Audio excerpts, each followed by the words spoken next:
Bonjour tout le monde, c'est Valil. Alors aujourd'hui, je vous invite à prendre un petit thé, un petit carnet de cheminement, un petit dessin, quelque chose pour passer un moment de papote. J'ai quelques exemples de trucs que je vais avoir à vous montrer, mais je vais probablement quand même beaucoup plus parler sans support visuel.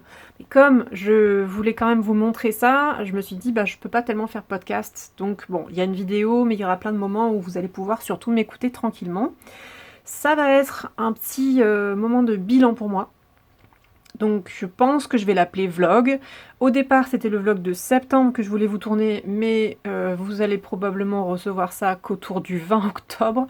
Là, aujourd'hui, on est le 13 ou le 14 octobre déjà. Donc le temps passe, le temps passe, le temps passe. Donc ça va être un bilan en fait de début d'automne, quoi, en gros. Et je vais vous partager les petites réflexions de cartomancie slash voyance où j'en suis en ce moment. J'ai des choses que je trouve intéressantes à discuter, mais qui sont en fait plus pratiques d'habitude de faire à l'écrit. Sauf que comme pour l'instant, j'ai pas vraiment d'autre endroit qu'éventuellement le blog ou le faire, qui n'est pas forcément mon support de prédilection non plus. Il y avait une petite poussière là qui n'est pas forcément mon support de prédilection non plus dans le sens où j'ai plus de facilité à l'oral. Je suis toujours un peu entre deux au niveau de où je mets les choses. Je serais ravie d'accueillir de nouvelles personnes, de relancer un Discord qui soit un Discord plus généraliste sur tout ce que je mets ici, donc qui serait en gros estampillé seuil. J'avais déjà préparé le projet, j'avais testé avec des personnes, des followers qui me suivent depuis longtemps. C'est un peu au point mort. Voilà, je pose ça là. Si jamais vous avez envie de discuter cartomancie, de discuter polythéisme et de choses comme ça, faites-moi un petit coucou. J'en profite pour en parler ici. Je ferme la parenthèse. Donc, j'aime bien faire des bilans de cheminement. J'aime bien écouter les bilans de cheminement des autres aussi. Parce que ça permet de voir d'autres façons de fonctionner en fait. Et je trouve que ça m'enrichit beaucoup de me dire ah waouh, moi je réalise en écoutant une personne que je fonctionne pas du tout comme ça. J'ai malheureusement pas le temps d'écouter grand monde. Et sur YouTube, c'est vrai qu'il y a pas. Je connais pas forcément beaucoup de gens qui fonctionnent en fait comme moi. Donc il faudrait que je cherche un peu. Là, ça va être redondant. La seule personne que je vais citer, ça va être encore Katou. Pardonnez-moi. Mais où il y a quelques. Peut-être je pourrais trouver des choses anglophones, mais du coup, si je veux vous les partager, bah ça sert peut-être à rien, parce que si vous parlez pas anglais, vous allez galérer. Bref. Bilan de cheminement. Du coup, je me lance. J'en ai parlé déjà au cours des 2 années passées, je sais plus exactement quand. J'ai une terreur de modifier mes cartes et je reprends les expérimentations sur certains jeux qui sont soit trop abîmés, déjà modifiés, soit c'est un peu une façon que je vais avoir de relancer ma pratique avec le jeu parce qu'il y avait une barrière physique. Donc, je me lance et j'essaie de prendre en main le massicot qu'on m'avait conseillé pour couper les cartes, etc. De me contenter de trucs qui sont faits mais qui sont pas parfaits, pas avec des bords exactement droits, etc. J'avais parlé de ça quand j'ai voulu faire mes propres decks qui n'avancent pas encore. Je ferai peut-être un passage sur mes propres decks. Mais donc voilà, là j'ai pris des decks déjà faits et je voulais parler de ça. Donc, on va commencer par le plus facile. Le White Numen qui m'avait été donné et qui avait des tranches orange fluo, couleur stabilo.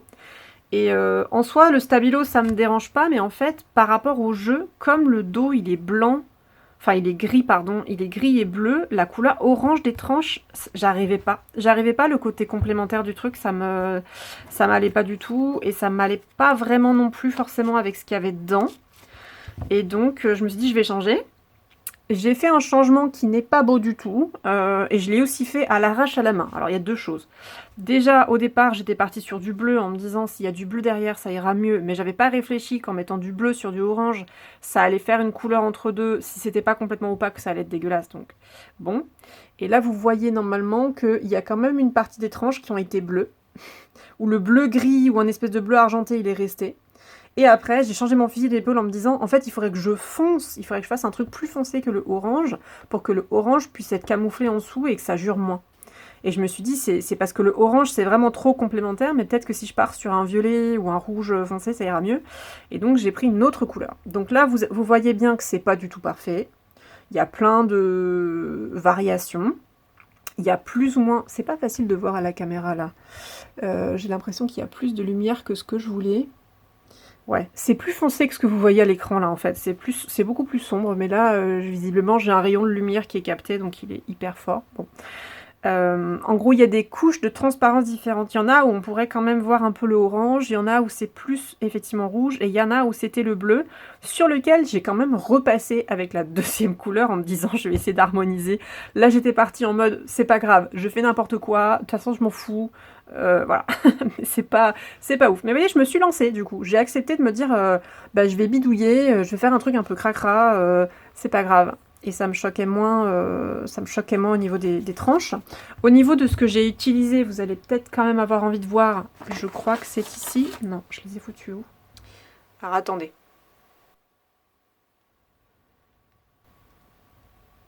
Voilà, je les ai repris. Donc je ne fais pas de pub. Je n'ai pas sponsorisé. Ce sont mes petits deniers. Et je sais pas si c'est bien ou pas. C'est juste que moi j'avais testé ça. Donc il y a la marque Faber-Castell. Ah oui, je suis hors cadre, pardon. Qui a fait une série de Stabilo métallique.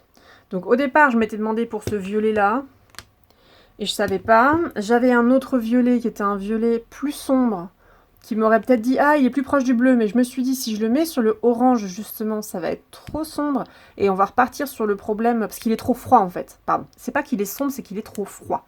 Et donc je me suis dit si je mets ça qui est plus proche du bleu sur mon orange, ça va donner la fameuse couleur moyen là. Ça, c'est le bleu que j'avais pris au départ, où je me suis dit, c'est à la fois un peu bleu, à la fois un peu argenté, j'aimais bien, mais c'est pas le même bleu, vous remarquerez, c'était encore un autre bleu. Mais je crois du coup que le bleu qu'on voit, je pense que c'était celui-ci.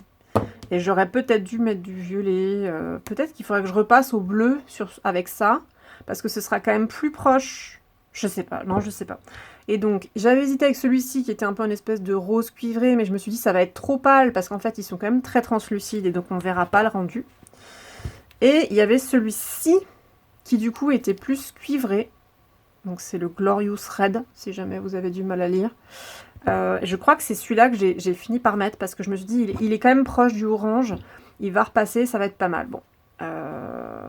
Et ensuite, autre chose, j'ai fait un truc qu'on conseille de ne jamais faire normalement.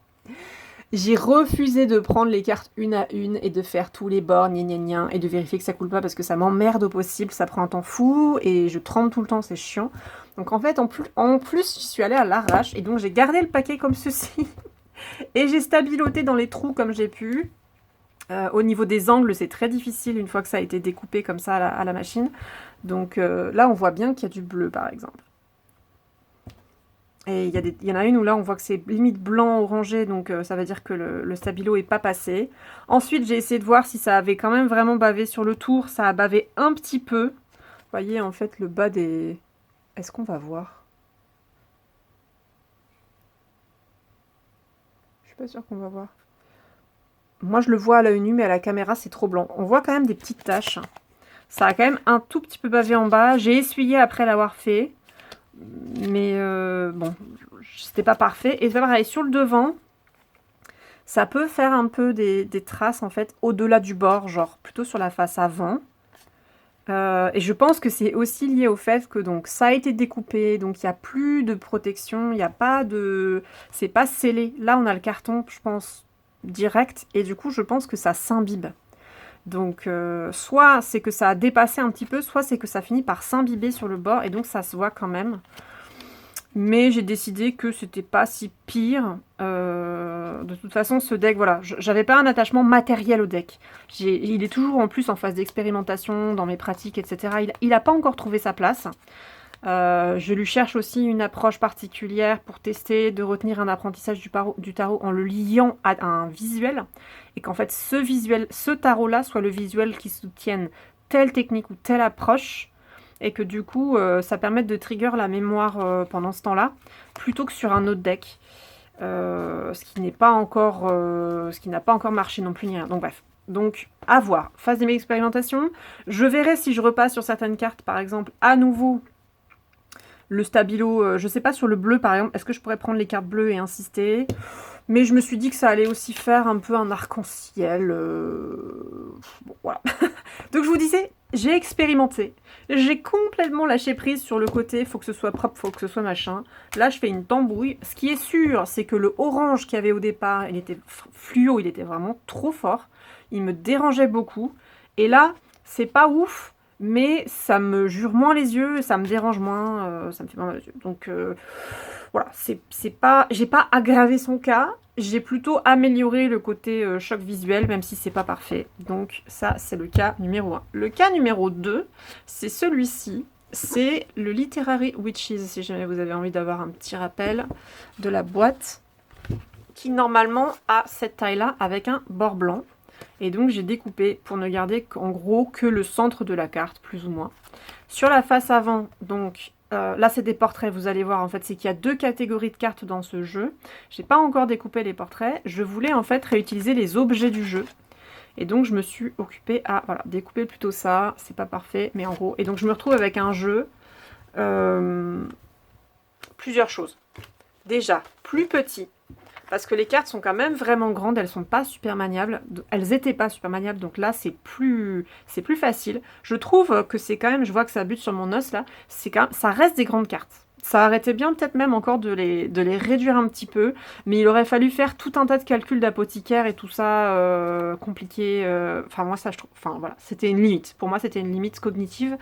Donc je me suis contentée d'enlever les bords blancs. C'est déjà vachement mieux, c'est déjà vachement plus pratique et c'est aussi plus joli. Je trouve que ça me choque moins sur ce fond pâle comme ça de ne pas avoir de cadre. L'étape suivante serait éventuellement d'écrire des mots-clés en bas. C'est Katou qui a fait ça sur son propre deck. Je sais plus s'il y a une vidéo sur sa chaîne. S'il y en a une et qu'elle m'écoute, elle pourra me le dire, elle pourra me le confirmer. Je pourrais aller la chercher et la linker éventuellement pour vous montrer ce que ça peut donner d'autre. En fait, ce qui m'ennuie, c'est que j'ai que des stylos noirs. En gros, j'ai des trucs indélébiles qui sont tous noirs et c'est trop foncé. Parce que même ça, c'est une espèce de gris sombre. Et je veux pas que ça se prenne le pas sur le mot-clé qui est au-dessus. Enfin, qui est le nom de la carte, en fait, qui n'est pas le mot-clé. Je veux pas que les mots-clés se voient plus que le nom de la carte. Donc, j'aurais voulu du gris et j'en ai pas. Donc, du coup, je me retrouve un peu coincée. Après, le truc suivant que je me suis fait, qu'il fallait que je vous montre, et là... c'est que sinon, en fait, je vais me faire une fiche mémo, en fait. Donc, je vais peut-être décider d'avoir tous les mots-clés à part et d'avoir une fiche qui accompagne en permanence le jeu, plutôt que d'avoir les mots-clés sur les cartes. Mais si jamais il existait... Alors, vous, je sais pas si vous connaissez. J'ai les microns pour avoir une qualité qu'ils appellent qualité d'archivage, là, pour que ça ne s'enlève pas. Je sais pas si Micron ça existe en gris, je connais que du noir ou je crois qu'il y a un paquet avec des couleurs, mais genre c'est du marron, du rouge, du bleu, un truc comme ça. Je sais pas, j'ai pas souvenir d'avoir vu du gris. S'il y avait du gris, ben ça me permettrait d'écrire sur les cartes des mots-clés quand je suis embêtée. Si vous connaissez une autre marque avec une qualité d'encre qui se tient et qui a du gris, surtout dites-le moi, ça me ferait trop plaisir de découvrir ça et de pouvoir éventuellement compléter mon matériel. Et j'avais dit que je voulais dire 2 choses. Donc la taille des cartes, le côté pratique. J'ai oublié du coup. Excusez-moi, j'ai pas le deuxième point. Donc ça, c'est un jeu. On va aller sur un autre point. On va aller sur non plus le côté DIY, do it yourself de la modification de deck. On va aller sur les thématiques des jeux et l'emploi des jeux. Dans ma collection, qui est donc assez grande, on va pas se mentir, il y a des choses qui mettent énormément de temps à aboutir, à savoir comment je les utilise, avec lesquels mes alliés répondent, etc. Il y a vraiment beaucoup d'enjeux fonctionnels, en fait, dans ma collection. J'en avais parlé il y a longtemps, en article, je crois, quand j'avais expliqué quel type de voyance je faisais et pourquoi j'employais le mot voyance, et pas cartomancienne.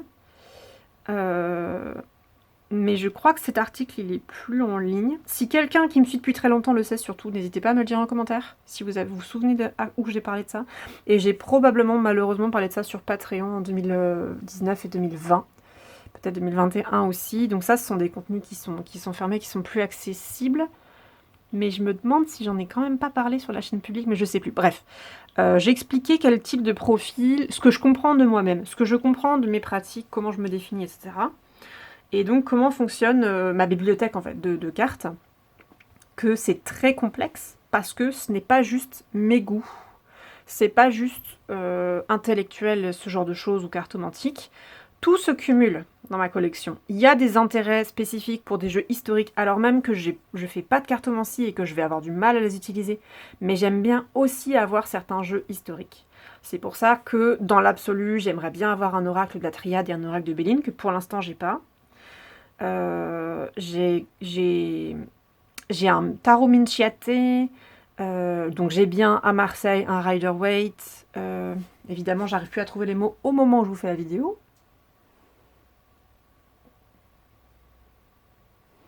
C'est le côté aussi tradition, avoir différentes traditions, et notamment aussi les traditions de la cartomancie française. Donc par exemple, j'ai un oracle bleu avec son livre, j'ai les cartes divinatoires de Yael Didier, j'ai Sagrimo, c'est l'oracle bleu. Enfin, vous voyez ce genre de choses. Donc en fait, j'ai quand même un attrait pour ce genre de jeu-là. J'ai un tarot de Thoth aussi pour pouvoir l'étudier.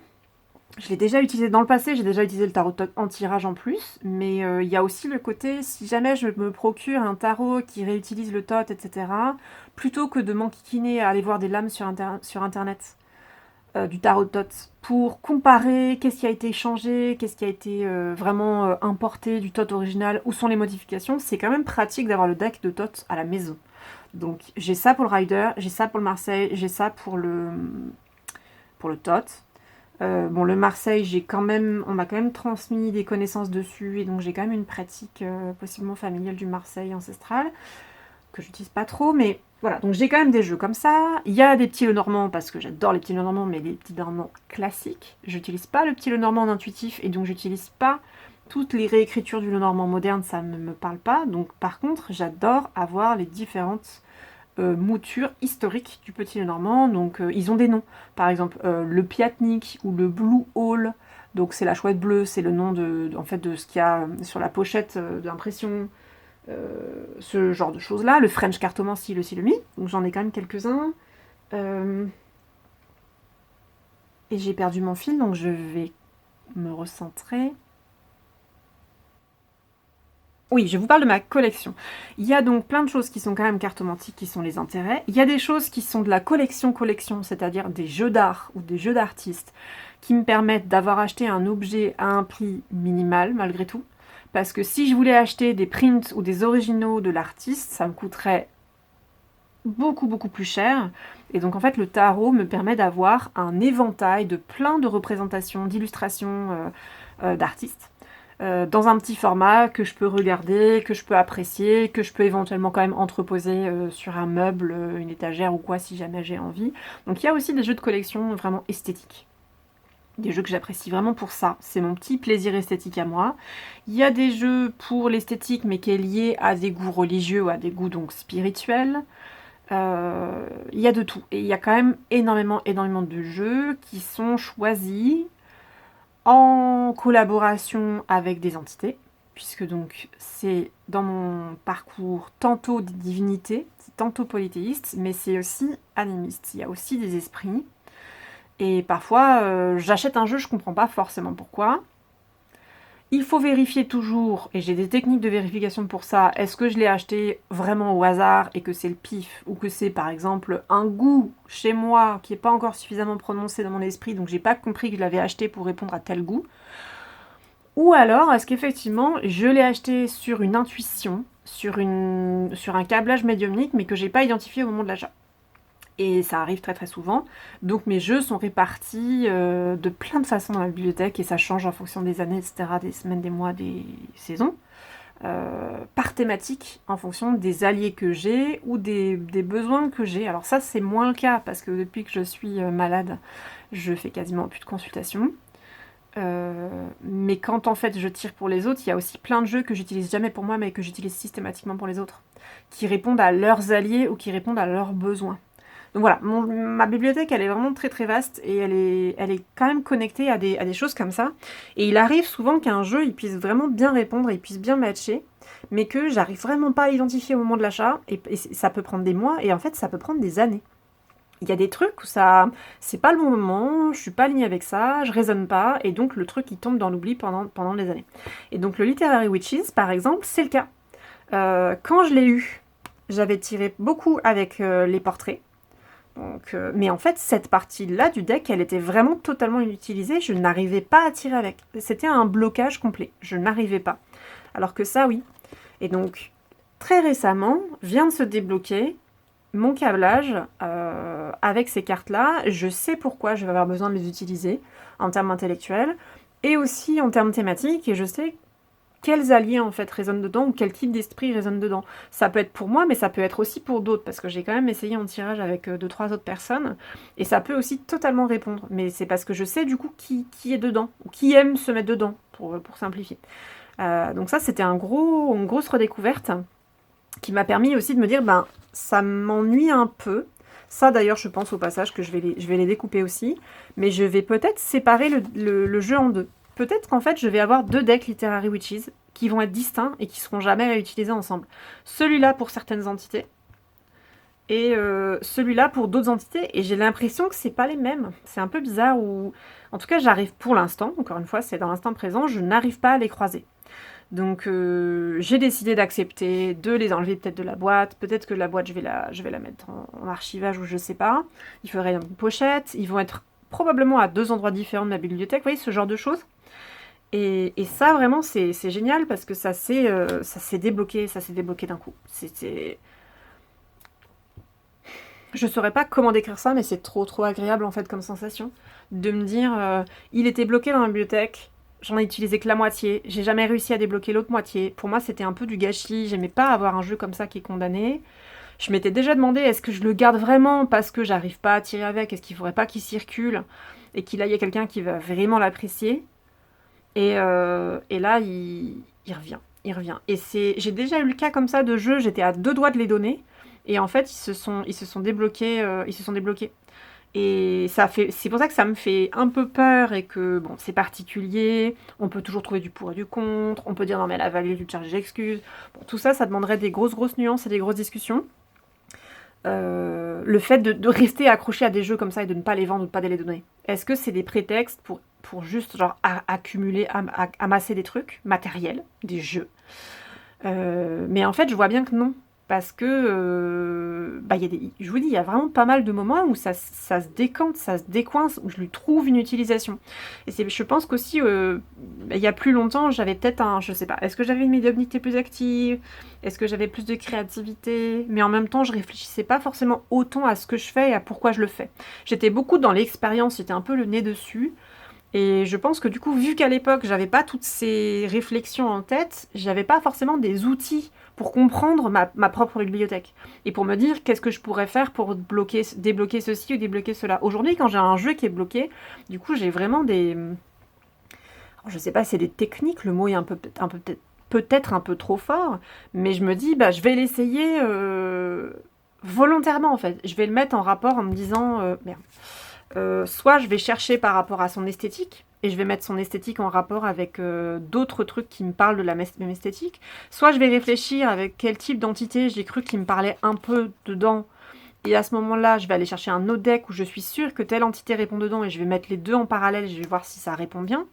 Ou au contraire, je vais lui chercher un jeu complémentaire, c'est-à-dire je vais lui chercher un jeu qui est complètement à l'opposé, pour essayer de faire du contraste et de forcer en fait une résonance énergétique en bien ou en mal et me dire est-ce que ça marche bien avec, est-ce que ça marche pas bien avec, pour quelle raison. Et c'est la réponse, le pour quelle raison, qui va me permettre de me dire ok, bah du coup j'ai obtenu telle information, je peux en déduire tel truc et je peux réorienter de telle façon. Et donc étape suivante, test suivant, plutôt alors avec tel deck que tel deck, plutôt avec tel thème que tel thème. Pour essayer de les débloquer en fait. Ça j'avais pas forcément avant. Je dirais que c'est au cours des deux dernières années que ça s'est vraiment cristallisé fort. Peut-être 3, je sais pas, mais j'ai l'impression de continuer à progresser là-dedans et de mieux manier mes volontés, de débunker un peu des jeux dans ma collection. Et vraiment ça, je suis trop contente parce qu'en plus ça marche bien, comment dire. Par contre c'est un jeu un peu bâtard dans ma collection parce qu'il est à cheval entre la cartomancie et la médiumnité. Vu qu'on a des symboles dessus, ça se prêterait trop bien à être lu comme de la cartomancie. et a fonctionné comme une espèce d'annexe d'un petit Lenormand, par exemple, avec des symboles différents, puisqu'il y a quasiment aucun symbole qui sont sur le petit Lenormand, je crois. Mais dans l'idée, c'est ça. Et c'est tel symbole a telle signification, et quand je fais telle suite, du coup, les significations s'ajoutent, se multiplient, se modifient comme ça. Ça marcherait très très bien. Mais je remarque que, bah, d'une part, il n'a pas été conçu comme ça, donc c'est pas forcément évident. Je suis pas toujours en résonance avec les mots du livret, justement. Donc, pas simple. Mais par contre, si j'essaye de cumuler cette espèce de langage visuel symbolique là, de un objet, un item, un symbole, et de le cumuler avec ma médiumnité et de voir quelles sont les entités qui répondent dedans, quelle tradition, quelle culture répond dedans ou pas, en fait, j'analyse le mot-clé ou le symbole différemment. C'est un titre, c'est pas un mot-clé, pardon. J'analyse le titre ou le symbole différemment, et en fait, ça peut répondre, mais tellement, tellement bien. Donc là, je suis entre deux, parce qu'il y a à la fois de la souplesse et de la rigidité, il y a le côté un peu cartomantique, mais il faut que je l'agrandisse, je le complète avec autre chose. Mais c'est trop cool, et c'est aussi drôle parce que ça a l'air d'être vachement revenu à la mode ces 2-3 dernières années. Les jeux sorciers, avec vraiment des représentations, avec juste un objet ou deux. Souvent d'ailleurs le fond il est de cette couleur. On va dans les esthétiques pastel, lit de vin, lit de thé, ce genre de trucs là. Et soit directement des outils de la sorcière, soit des choses en rapport avec la sorcellerie. Alors là j'ai des animaux, mais il est encore différent. Mais j'ai quand même l'impression que... Je sais pas comment vous dire, qu'il y a quelque chose. Plein de jeux avec des outils sorciers comme ça. Et c'est des jeux qui m'auraient jamais appelé avant cette année-là. Et j'avais du mal à avoir des utilités et ce genre de choses. Et en fait, j'ai entendu notamment Johanna de Polish Witch, qui est la sorcière polonaise, qui est sur Instagram et qui, Dieu merci, est aussi sur YouTube, vu que je suis pas sur Instagram, et qui avait parlé du deck, le Memento Mori, qui en plus a plein d'extensions, et qui donne des espèces de decks énormes, et de chercher comment, ils appellent ça curate a deck, et donc en fait de prendre tout le deck avec ses extensions et de dire ça je prends pas, ça je prends pas, et de sélectionner au final juste les éléments qui correspondent à son propre jeu, et justement de garder les symboles qui parlent à la tradition qu'elle a. Elle est slave par exemple, parce que c'est polonais slave, et il y a des objets qui lui parlent directement de sa tradition sorcière en fait, du folklore sorcier, des choses qu'elle a lues dans les livres, ou de certaines divinités. Etc. Et donc le Memento Mori peut permettre ça, mais il y en a plein. Je crois que c'est... Est-ce que c'est Claire Goodchild, le Memento Mori? Et Claire Goodchild, elle en a fait plein d'autres. Il y a le Anatomie quelque chose de Claire Goodchild. Il y a le Greenwich Oracle. Il y a un jeu de Laura Zakroff aussi là-dessus, avec... qui a écrit With the Liminal, mais je sais plus quel nom de deck. Enfin, vraiment, ça a l'air d'être super à la mode. Et je me demandais quel était le côté cool de ces decks. Pourquoi il y avait une telle mode là-dessus? Parce que j'étais pas du tout rendue à ce point-là. Et bref, et les esthétiques me parlaient pas toujours. Et je me rends compte que là, j'ai un deck, pas besoin d'acheter un nouveau deck. J'ai déjà un deck à la maison qui lui ressemble, enfin qui ressemble dans l'idée à ce qui se fait maintenant, et qui me permettra d'expérimenter ce genre de truc, de voir si ça match avec moi ou pas. Enfin, c'est vraiment trop drôle. Donc j'ai sauvé, voilà. C'est pas sauver Willy, mais c'est sauver le Literary Witches. J'ai réussi enfin à reprendre ces cartes et je les ai mises en action. J'ai pu les tester et ça donne des trucs vraiment cool en vrai. Donc c'est cool, voilà. Je me répète, mais c'est super. Donc deck mode, et puis comment fonctionne ma collection, comment peut fonctionner ce deck là dans ma collection. Voilà, j'ai fait aussi un petit retour rapide sur le Literary Witches, et je vais voir dans l'avenir du coup ce que je fais de ces cartes là. Il faut que je les découpe, et il faut que je vois, faudrait que je m'en resserve. Voilà, ça c'est pareil, c'est un deck du coup qui va ressortir du placard, qui n'était pas ressorti du placard de très longtemps, depuis très longtemps, et ça fait vraiment plaisir. Je pense que je vais faire une petite pause ici, mais j'aurais bien... en fait, dans la suite de mon vlog ou de ma vidéo, justement, je pensais parler des jeux de fond de tiroir et des vieux jeux qu'on n'utilise pas, etc. Parce que j'ai pas mal réfléchi à ça ces derniers temps. C'est juste que j'ai pas forcément beaucoup de choses à vous montrer. Donc on va s'arrêter là et je vais voir comment je m'organise pour le découpage des vidéos. Donc là, ça va être plus compliqué parce qu'on entre dans la phase où vous allez pouvoir prendre votre thé, votre dessin, votre journal et m'écouter, parce que j'ai pas de choses à montrer. Si j'ai des choses à montrer, je vous le dirai à l'écran pour que vous sachiez que vous pouvez revenir regarder. Mais là, c'est plus compliqué. Donc, au cours des 2 dernières années, grosso modo, peut-être 3, je me suis décidée aussi à vraiment, je vous dis, refaire du tri dans ma bibliothèque. Je change régulièrement les jeux de place. J'essaie de voir comment ils résonnent les uns avec les autres, esthétiquement, énergétiquement, au niveau des alliés à moi qui peuvent être dedans. Et je réfléchis aussi beaucoup à tous les jeux que j'ai emmagasinés depuis des années. Pourquoi je les ai achetés à l'époque? Est-ce qu'ils me parlent encore? Est-ce qu'ils me parlent encore pour la même raison ou pas? Donc il y a un gros travail aussi sur quels sont mes outils de pratique, tout mon historique de pratique, etc. Et c'est assez étrange parce que je revisite vraiment des decks, je sais pas, est-ce qu'ils ont 15 ans, 20 ans? C'est pas si loin, mais en fait il y a un fossé entre vraiment la personne que je suis aujourd'hui et les goûts que j'ai aujourd'hui et la personne que j'étais à l'époque. Et je me demande du coup, est-ce que ça fait du sens de garder ces jeux si ça correspond plus du tout à mes pratiques, si ça correspond plus du tout à mes croyances? Est-ce que je les garde parce qu'ils ont marqué l'histoire du tarot, parce que du coup il y a pas mal de decks aussi qui sont parmi les premiers decks d'édition indépendante, à l'époque où ça commençait à se faire, et j'ai un peu du mal à lâcher ces projets qui étaient souvent des beaucoup plus petits projets Kickstarter ou quoi, avec beaucoup moins de quantité de decks, parce que bah, c'était le début de l'édition indépendante, on faisait pas des gros trucs à 1000 tirages là. Donc il y a de ça, il y a un côté un peu histoire de l'impression aussi du tarot. Mais c'est pareil, est-ce que je veux que est-ce que je suis ok? C'est une décision à prendre. Est-ce que je suis ok avec le fait que ma collection, elle ait une partie qui soit historique et qui soit pas praticable? Donc ça va être un choix que j'ai à faire. Il y a du coup pas mal de... Je suis désolée, je dis tout le temps du coup. Il y a pas mal de jeux que j'ai identifiés comme terrain d'étude. Genre ça serait bien de les ressortir, ce serait bien de retester avec, de voir comment ils répondent, etc. Là, je suis limitée par mon énergie, par ma santé, etc. Je peux pas faire beaucoup de tirages, je peux pas prendre beaucoup de notes. Enfin, donc j'essaye de remettre des trucs sur la table d'études, etc. Mais je peux pas en faire autant qu'avant, donc j'ai un rythme plus lent. Mais il y a vraiment cette volonté de défrichage, de remanier, d'observer. J'ai une boîte pas de quarantaine, mais de jachère un peu, genre, ceux-là, est-ce que si je les regarde pas pendant 6 mois, est-ce que j'en déduis quelque chose? Est-ce que c'est trop tard? Ou est-ce que je me dis, si au bout de 6 mois, je les ai pas repris de moi-même, je me force, je range tous les autres decks et je ne prends que ceux-là et j'essaie de pratiquer avec pour en tirer une conclusion. J'ai rendu le jeu que quelqu'un m'avait prêté. Il y a des jeux, ils sont toujours dans une caisse à vendre. Il y en a même 2 ou 3 qui sont emballés, mais je me suis pas occupée de les vendre parce que je galère avec ça. Il faudrait que je m'en occupe. Il y en a peut-être d'autres, voilà, qui pourraient tourner. Donc j'ai ça qui est en réflexion. Mais il y a vraiment plein de jeux qui peuvent ressortir des fonds de tiroir, que soit parce que j'ai une individualité invisible qui m'a dit hey, là, moi ça me dirait bien.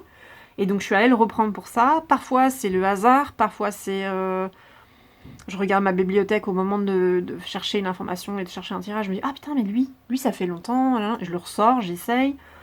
Il y a ça. Et j'ai perdu mon fil. Je sais plus. Mais par contre, j'ai commencé à réfléchir vraiment à la quantité de jeux que j'utilise et au roulement de jeux que j'utilise. Donc malheureusement, c'est en format de papier. C'est dans mes petites notes que je pourrais pas vous montrer et j'ai pas ça en format numérique. J'ai pas fait le double, c'est le double du travail si je le rentre dans un fichier Excel ou quoi, que j'essayais de faire un tableur. J'adorerais, je me dis que ce serait trop intéressant mais je sais pas faire et j'ai pas l'énergie, donc tant pis. Mais j'ai commencé à regarder en moyenne combien de jeux est-ce que j'utilise par mois en fait. Et ça m'a demandé vachement de temps et de discipline. Je pense que j'ai bien mis une bonne année à me discipliner et à me dire ok, je note tous les mois chaque jeu que j'utilise parce que je l'ai étudié ou parce que j'ai fait un tirage, etc., il faut que je le note. Et donc comme ça, je sais tous les mois quel jeu j'ai regardé. Donc il y a à la fois le côté chiffré du truc où j'ai pu me dire j'utilise tant de jeux par mois, et il y a aussi le fait de voir quels sont les jeux qui sont utilisés. Donc c'était une petite expérimentation perso. J'étais pas du tout sûre d'aboutir et j'ai trouvé ça assez intéressant au final. Parce que je vois aussi bien que bah il y a des mois où soit je suis trop occupée, soit je suis vraiment trop fatiguée et c'est vraiment lié à la santé. Pour vous donner les chiffres, donc en gros, si je suis très fatiguée et que je fais très peu de tirages, je peux osciller entre 3 à 5 jeux par mois. Et je peux aller jusqu'à 15 à 20 jeux par mois. Différents, j'entends. Hein. Sachant que là, je ne vous parle que des jeux, et ce ne sont pas les seules techniques divinatoires que j'utilise. Autour de ça, il y a d'autres techniques divinatoires. Mais là, moi, je voulais compter les jeux, puisque sur ma chaîne, je parle des jeux de cartes. Et donc, ouais, je me suis dit, ah oui, quand même, voilà, 2-3 jeux, ou 3 à 5 jeux, c'est vraiment pas beaucoup par mois. Ça permet pas de faire tourner beaucoup la collection. Et après, je regardais voilà, les mois 7 à 8, 10, 12, 15. Et vraiment, il y a des mois, je crois, où ça peut monter jusqu'à 17 ou 20. Je sais plus lesquels c'était, mais je crois que ça peut arriver. Et là, je me suis dit, ok, si j'ai un roulement et que c'est pas tout le temps les mêmes decks et que j'utilise 20 jeux par mois, il faudrait voir. Alors, j'ai pas calculé, mais du coup, 6 ou 15. Mais 15, c'est la moyenne haute. Alors qu'il y en a bien dit qu'il y avait des moyennes basses. Mais bon, si c'est 15 jeux par mois pendant 12 mois, ça fait quand même une certaine quantité de jeux. Et après, il faut voir quels sont ceux que j'utilise tout le temps et qui se recoupent versus ceux qui tournent vraiment. Et donc, ça me permet, je me suis dit, ok, il y a vraiment beaucoup de jeux en fait. J'utilise énormément. Enfin, moi, je trouve que c'est beaucoup. Ça se trouve, quelqu'un qui a beaucoup plus de santé ou beaucoup plus de, je sais pas, de flexibilité que moi pourrait peut-être utiliser beaucoup plus que 15 jeux par mois. Si ça se trouve, je me rends pas compte vu que je n'ai que mon exemple. Peut-être 15 jeux par mois, c'est pas beaucoup. Et donc je vous invite, bien évidemment, cette vidéo est une invitation à la discussion. Dites-moi en commentaire si vous savez quels sont les jeux que vous utilisez tout le temps. Si vous les utilisez tous les mois, déjà, c'est trop bien. Lesquels c'est? Est-ce que vous savez pourquoi? Et est-ce que vous avez déjà essayé de voir s'il y en a plusieurs et combien de jeux ça fait? Je trouve que c'est vraiment, même sur 3-4 mois, c'est vraiment intéressant. Mais là, je pense que je l'ai vraiment fait sur, comme dit, sur 1 an ou plus, et donc ça me donne une meilleure idée, même si au départ, j'ai dû avoir des trous et j'ai pas du tout noté. Donc ça m'a rassurée, je me dis voilà, sur de très très nombreux mois, moi, on voit bien que ma pratique des cartes demeure, je continue d'adorer ça, je continue d'avoir envie d'en faire et de le pratiquer, et du coup, ma collection se justifie mieux. Et donc, là c'est pareil, je vous dis, je vais prendre mon petit carnet, mais je peux pas vous montrer. C'est en faisant ces listes et en regardant ces listes que je me suis rendu compte que j'avais des decks qui revenaient tout le temps, vraiment les indépassables, et qu'il y a des decks qui tournent. Et notamment, du coup, j'ai fini par revenir dessus en faisant un moment de bilan, j'ai mis les couleurs, j'ai identifié des decks que j'avais pas sortis depuis très longtemps. Donc là, je vais vous donner des exemples en vrac. Par exemple, ce mois-ci, donc on n'est qu'à la moitié du mois, j'ai 6 decks d'utiliser. Possiblement, donc ça va augmenter, parce que le mois n'est pas terminé et que je sais que le mois d'octobre est quand même assez chargé pour moi religieusement, enfin spirituellement parlant si vous préférez, donc possiblement il va y avoir d'autres decks. Au mois de septembre, j'en ai utilisé au moins 10 que dont j'ai réussi à me souvenir. Sachant que c'était drôle parce que du coup, il y a quand même 3 decks qui étaient 3 nouveaux decks dans ma collection. Donc, c'est pas forcément des decks que je venais de recevoir. Nouveau deck, ça peut être aussi juste un deck que j'ai jamais encore réussi à prendre vraiment en main ou qui a eu très très peu de tirages.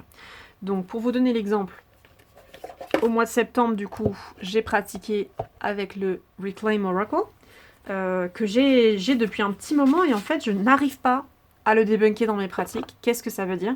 Je n'arrive pas à lui trouver une utilisation régulière.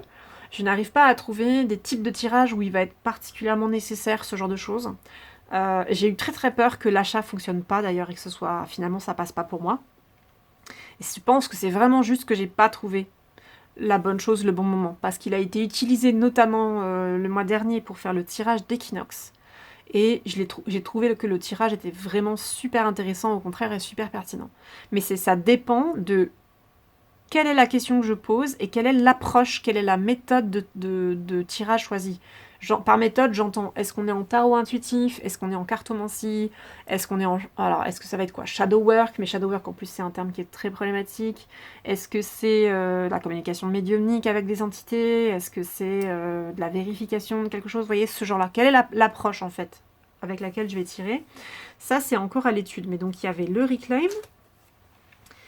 Il y avait le Liberation Tarot dont j'ai parlé aussi pour le tirage, même si on s'en est assez peu servi dans la... Là, je suis en train de montrer, j'aurais dû le dire, je suis en train de montrer les dos des decks éventuellement pour aider à la reconnaissance visuelle des personnes qui ont besoin d'un trigger visuel. Et là, du coup, j'ai retourné le paquet pour qu'on voit au moins quelques cartes du du Liberation Tarot. Donc j'ai eu plus de pratiques en fait personnelles avec que collective. Il a servi dans le tirage collectif et c'était quand même intéressant. Mais c'est vrai que c'était très léger, je me suis pas tant appuyée dessus, donc c'est plutôt dans mes pratiques perso que ça a fonctionné. Et il y a un dernier deck dont je dois vous parler sur la chaîne, enfin dont je dois. J'ai envie de vous en parler sur la chaîne, mais il faut que je trouve quand et il faut que je trouve comment. C'est un nouveau deck indépendant que j'ai eu qui est le Mirror Arcana. Et ça c'est particulier parce qu'en fait je voudrais à la fois parler du deck, de comment il a été conçu, ce que j'en comprends, etc.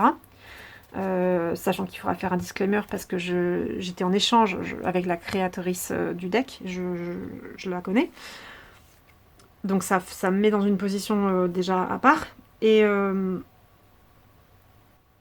excusez-moi, je ferme mes mots. Oui, je voulais parler de ça parce qu'en fait, ce deck, il m'a permis de replonger un petit peu dans mes réflexions sur quels sont les types de tirages que je fais. Est-ce que j'ai qu'une seule approche? Est-ce que j'ai plusieurs approches? Est-ce que je les cumule? Est-ce que j'ai conscience au moment où je tire de laquelle j'emploie, etc. Moment de bilan, hein, je vous l'avais dit, moment de bilan. Et c'est pas toujours si clair. Je vois bien qu'à certains moments, c'est que je tire et puis voilà, je tire et je tire. Tout n'est pas ultra réfléchi. Il y a aussi beaucoup d'improvisation.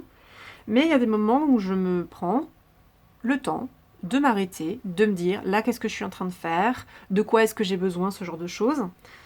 Et avec celui-ci, en fait, j'avais envie de reprendre peut-être un peu la méditation, mais alors il faudra qu'on voit ensemble ce que j'entends par méditation dans la vidéo en question. J'avais aussi envie de reprendre le tirage introspectif, mais c'est pareil, qu'est-ce que j'entends par tirage introspectif? C'est la question du tarot psychologique ou du tarot développement personnel. Est-ce que la prédiction est complètement évacuée du truc ou pas? Voilà. Et donc ce tarot-là me permet de revisiter ces choses, très en douceur, mais ça m'a fait une bulle un peu d'air frais, de réflexion. Ça m'a donné quelque chose de matériel en fait pour nourrir ma réflexion. Tiens d'ailleurs, je vais montrer au moins une des cartes là-dessus. Mais c'est vrai que c'est aussi, et c'est drôle parce que moi c'est comme ça que je le comprends, mais ce que j'ai vécu moi avec le deck quand je l'ai reçu est assez aligné avec quelque part un peu comment le deck a été conçu. C'est que c'est un deck qui est extrêmement calme, il est extrêmement silencieux. Alors il y a aussi de la musique, on en viendra, mais il m'évoque aussi cette capacité de silence là, et de repli en soi, et de repli justement introspectif, et de repli méditatif.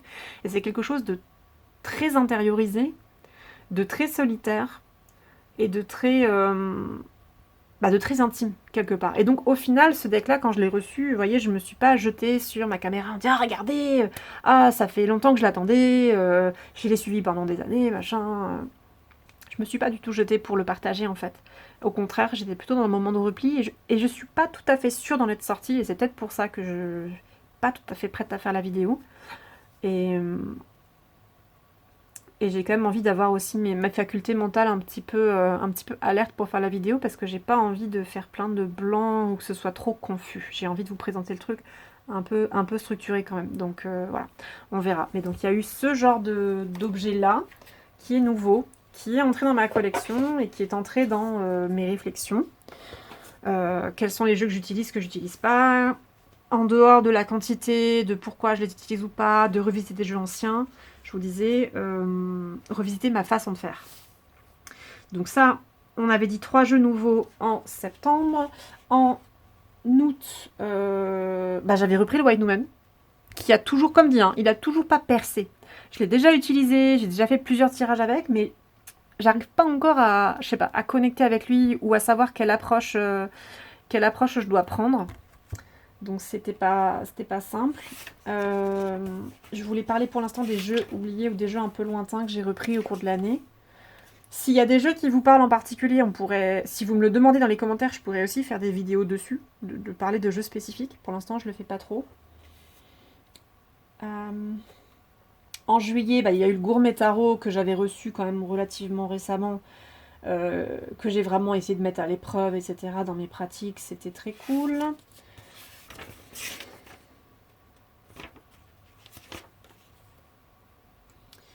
En juin, deux, trois choses. J'ai ressorti le Woodland Wardens, qui n'était pas du tout saison, parce qu'en général, les gens, ils associent le Woodland Wardens, qui a été traduit d'ailleurs. Il a une version française. Je sais plus ce que c'est. Est-ce que c'est les gardiens de la forêt sauvage ou un truc comme ça? Mais je l'ai repris. Je l'ai repris pour un tirage qui n'était pas pour moi d'ailleurs. Je me suis demandé si ça comptait. Est-ce qu'il était mieux aligné avec les énergies de la personne pour qui je faisais le tirage? Ça, c'était drôle, parce que vraiment, ressortir le Woodlands en juin, c'est pas forcément quelque chose auquel je me serais attendue, parce que il a ce truc dans l'inconscient collectif c'est un jeu d'automne. C'est un jeu d'automne, c'est un jeu avec des couleurs passées, cuivrées, machin. Très très drôle. Donc ça faisait un long moment du coup que je l'avais pas utilisé et je l'ai repris. Et un autre jeu, vraiment grand retour des trucs oubliés, j'ai repris le Prima Materia du collectif, ou du duo, je sais plus comment ils sont, Uzui ou un truc comme ça, qui ont fait aussi le Supra Oracle. Pareil, c'est un jeu qui a jamais percé. Je sais que j'ai quelque chose qui m'a murmuré de le prendre quand je l'ai pris, etc. Et je l'avais acheté pour une raison.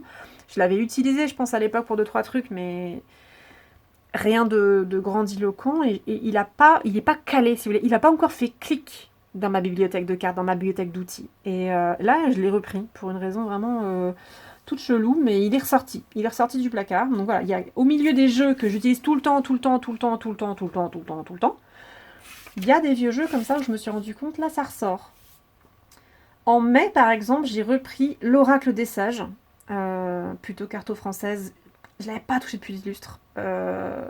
Encore pire, je pense. L'Oracle médiéval et fantastique, je l'avais pas tiré depuis des lustres de Julie Lapierre, aka Gulliver l'Aventurière. Trop plaisant de retrouver cet oracle-là avec ses énergies très spéciales et ses petites poésies là. C'était vraiment, ça faisait facilement 5 ans, je pense que je l'avais pas tiré. Donc c'était trop drôle. Le Prima Materia, il avait commencé à resurfacer ici aussi, à ressortir, pardon. Resurface, c'est l'anglais. L'Oracle de Lucie, de chez Grimaud. Je l'avais pas non plus utilisé depuis un petit moment, il était revenu. Donc voilà, il y a des choses comme ça qui reviennent. Et je m'étais demandé, est-ce que ce serait malin de parler de ce genre de choses quand j'ai un deck pas connu, quand j'ai un deck ancien, quand j'ai un deck qui est pas très mis en avant sur les réseaux. J'ai pas de réseau, mais en tout cas sur YouTube, sur ce que je vois, ou les rares choses que je vois dans les cartomanciennes, mais en tout cas dans la sphère cartomantique, plutôt, je devrais dire. J'ai repris aussi le Ghost and Spirits Tarot en avril, donc pas du tout dans sa saison. Il y avait le Witch's Wisdom. Et là, je suis en avril déjà, et je suis pas sûre qu'après, j'ai des trucs très intéressants à ressortir du placard. Alors attendez, en février... Là, c'était des mois où j'étais pas très bien, il n'y avait pas grand chose. Les runes, ça compte pas dans le cartomantique, donc c'est pas pour vous. Et je sais plus quand est-ce que c'était, mais si ça se trouve, soit c'était l'année dernière, soit c'était encore l'année d'avant, au final. Mais j'ai aussi ressorti le Efflorescent Tarot, et je pensais lui faire une vidéo dédiée et me lancer dans des séries de vidéos sur justement, alors est-ce que c'est les decks oubliés? Est-ce que c'est les decks sous-estimés? Est-ce que c'est les espèces est-ce que c'est les trésors, les trucs inconnus de ma collection, dont je parle jamais? Donc je me demandais comment le tourner, mais vous voyez, ce genre de choses. Et je m'étais remise à sortir les Fluorescent pour je sais plus quelle raison. Et à travailler avec, et je me disais, putain, c'est quand même incroyable, parce que c'est un jeu qui est pas très connu, on n'en parle jamais, je vois jamais de photos de tirage dessus sur autrefois Instagram, etc. Et en fait, j'ai fini par le voir sur YouTube, j'imagine. Est-ce que c'est parce que je suis le Salon des Arcanes? Est-ce que c'est une vidéo anglophone? Je sais pas. Et j'ai vu qu'il avait une réédition. Et donc j'allais parler d'un deck oublié dont personne ne parle. Et là j'apprends qu'en fait, non, mais il y a eu un Kickstarter qui a été fait, qui est largement terminé. Les jeux sont envoyés et en fait, le Efflorescent Tarot a eu une nouvelle édition, une deuxième édition. Alors que vraiment, c'est un jeu pareil, je pense de 2014 ou je sais plus trop quand. Et trop drôle parce que c'était pas du tout usité. Donc voilà, il y a des réflexions de ce type-là. J'espère que ça vous parlera un petit peu. Ouais, je pense que là, je suis en février, puis je vois, ou janvier. Ouais. Donc je vais m'arrêter là pour mon histoire de journaling. Et je vais probablement m'arrêter là aussi pour le vlog. Ça serait vraiment trop cool d'avoir des retours de vos pratiques là. C'est un peu le quoi de neuf dans votre vie cartomantique en ce moment, quoi. Qu'est-ce qui vous préoccupe? Est-ce que vous avez fait des bilans? Est-ce que vous faites du retour sur soi comme ça? Vous réfléchissez un peu à vos besoins, comment vous fonctionnez, les jeux que vous utilisez pas, ou tout le temps. Ah oui, c'était ça. On va terminer là-dessus. Les jeux que j'utilise tout le temps, on va pas se mentir, y a pas beaucoup de surprises en fait. Il y a le deck. Alors attends, il faut que je vous le montre parce que maintenant qu'il y en a deux, ça prête à confusion. Il y a le Morrigan Oracle qui est vraiment toujours dans sa petite boîte toute dézinguée là, que j'utilise tout le temps. Parce que vraiment, je trouve que la Morrigan répond ultra bien dedans et donc c'est mon deck de communication avec ma divinité principale. Donc forcément, bah, je vais l'utiliser. Avec ces tranches qui ont trop surprenantes, qui ont vieilli et qui ont tourné et qui sont devenues violettes, alors que c'était du noir, hein. C'était du marqueur noir et il a tourné. Mais bref, donc voilà. Donc le Morrigan Oracle tout le temps dans ma collection, tout le temps sur ma table de travail. Le petit, le normand, on va pas se mentir, c'est pareil. Ça fait partie des decks que j'emploie tout le temps.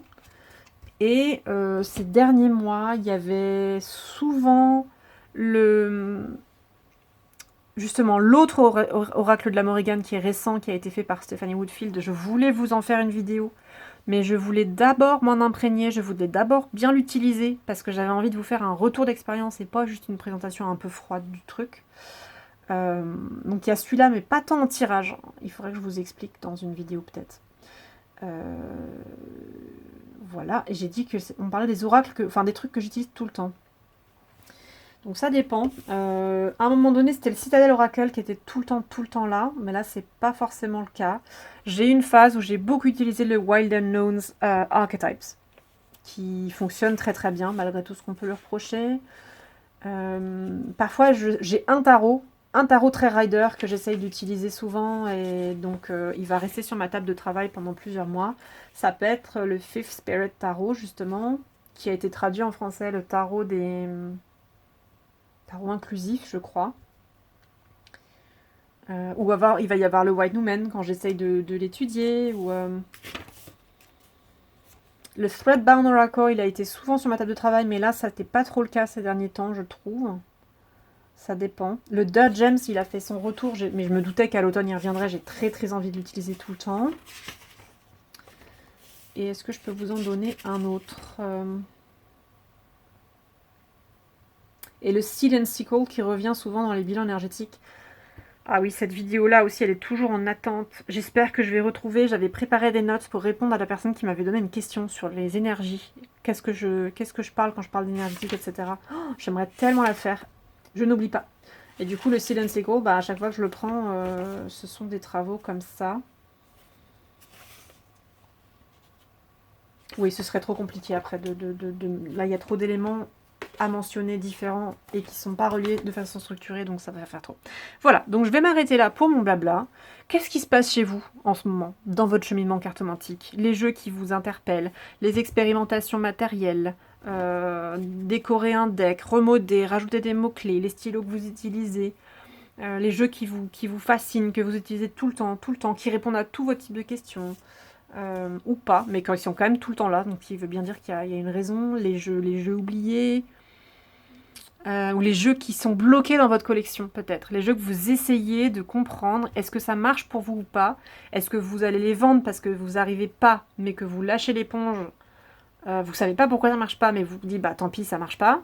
Ou que vous essayez jusqu'au bout du bout de débunker. Est-ce que vous trouvez des façons, comment les faire réagir pour obtenir des réponses? Voilà, il y avait beaucoup de choses que je ne vais pas réussir à résumer ici, mais vraiment sentez-vous libre de répondre sur l'intégralité de ces éléments, parce que je trouve que c'est très enrichissant de voir comment les autres fonctionnent. Voilà. Et ben je vous remercie de votre écoute, je vous dis prenez bien soin de vous et à une prochaine.